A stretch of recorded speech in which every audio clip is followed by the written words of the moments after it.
Hãy subscribe cho kênh Ghiền Mì Gõ để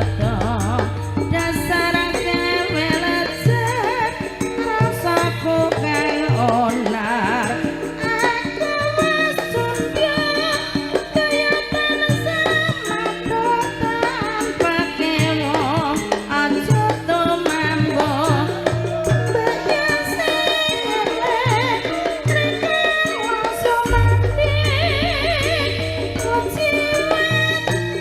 lỡ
Assalamualaikum warahmatullahi wabarakatuh.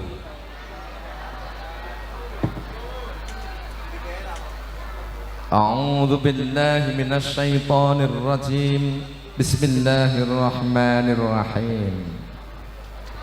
Asyhadu an la ilaha illallah wa asyhadu anna Muhammadar Rasulullah. La haula wala quwwata illa billahil aliyyil azim.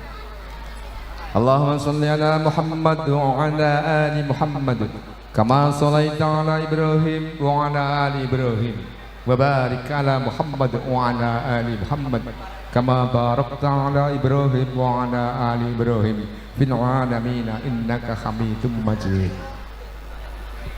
Alhamdulillahi rabbil alamin wa bihi nasta'in ala umurid dunya waddin. Wassalatu wassalamu ala asyrafil anbiya'i wal mursalin wa ala alihi wa ashabihi ajma'in. La haula wala quwwata illa billahil aliyyil azim. Sagunging para sepuh, pinisepuh,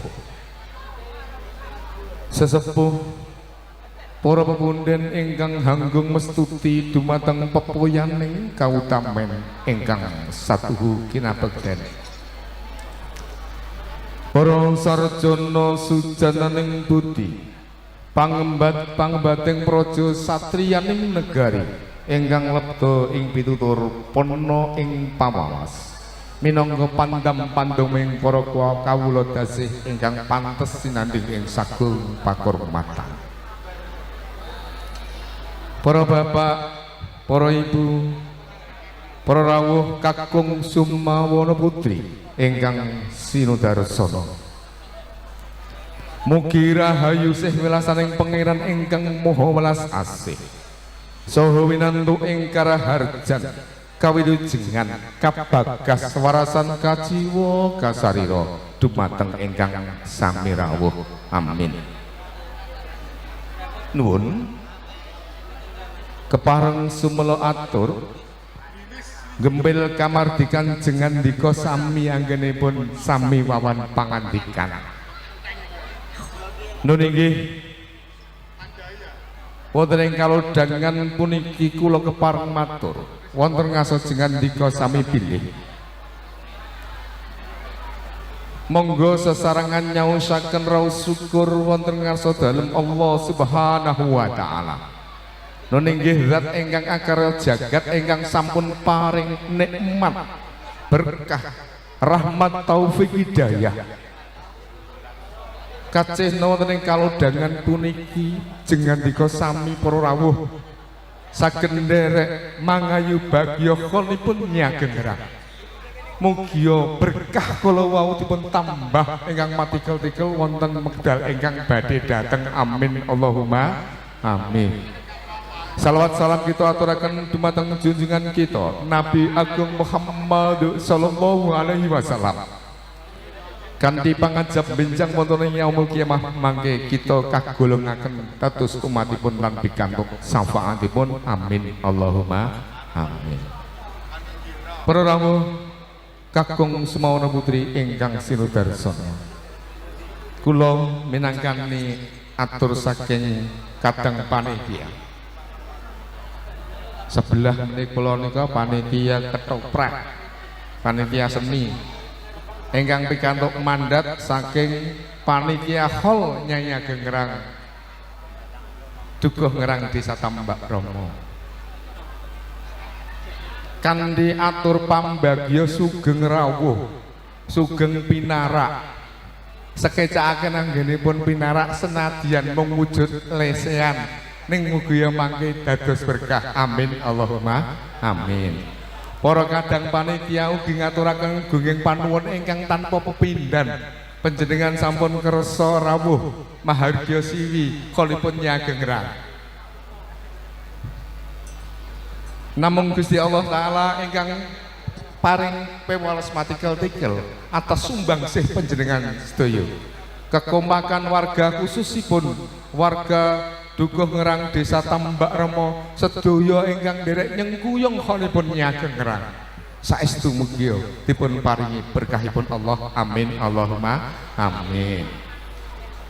Lan mbok bilih para kadang anggenipun atur pasegahan pinaraan ora ana suguhane, nek pinaraane wae ya ora ana.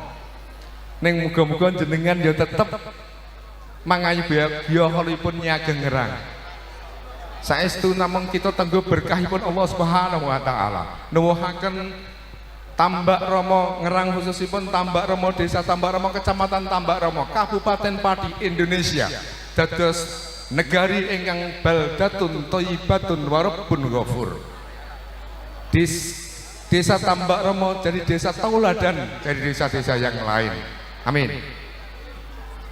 Sedaya ingkang sami makarya, ingkang nyambut damel wonten dalem desa, wonten ing luar desa, sedaya masyarakat Kecamatan Tambak Rama, Desa Tambak Rama, Kabupaten Pati, mugia tansah rahayu widodone ing sambikala, sing nyambut gawe untuk berkahipun Allah, untuk rezeki sing akeh, sehat, mboten wonten aral menapa-menapa, sing teng luar negeri semanten ugi dipun jagi Allah, aman wonten mriku, sehat sedaya, untuk rezeki sing akeh. Amin, amin Allahumma amin. Semanten ugi sing nang dalem wingi tanine ya ora patek subur, ora patek ngunduh, muga-muga tahun ngajeng mangke insyaallah langkung sae petanine nggih hasil anggenipun tetanen, anggenipun dagang sami pikantuk bathik ingkang halal ingkang manfaat. Amin. Kados ngaten Bapak Ibu anggen kawula matur. Pramila sinambi mirsani sandiwara ketoprak siswa budaya saking Growong nggih Pak nggih. Saking Growong Lor. Nggih. Irah-irahanipun menawi mboten klantu wau babat kajen kados ngoten. Nggih. Wis pokoke ngono. Dipirsani mawon ngantos paripurna, ngantos tutup geber terakhir. Dipirsani. Kados ngaten anggen kawula matur bilih kelantur-lantur kirang prayogi wusana. Mbok bilih kula lepat, kula nyuwun pangaksa mawit lepat menika gadan kula piyambak, kelepatan kula piyambak. Namung mbok bilih kula matur leres menika namung saking petunjukipun Allah Subhanahu wa taala. Wusana billahi taufik wal hidayah. Wassalamualaikum warahmatullahi wabarakatuh.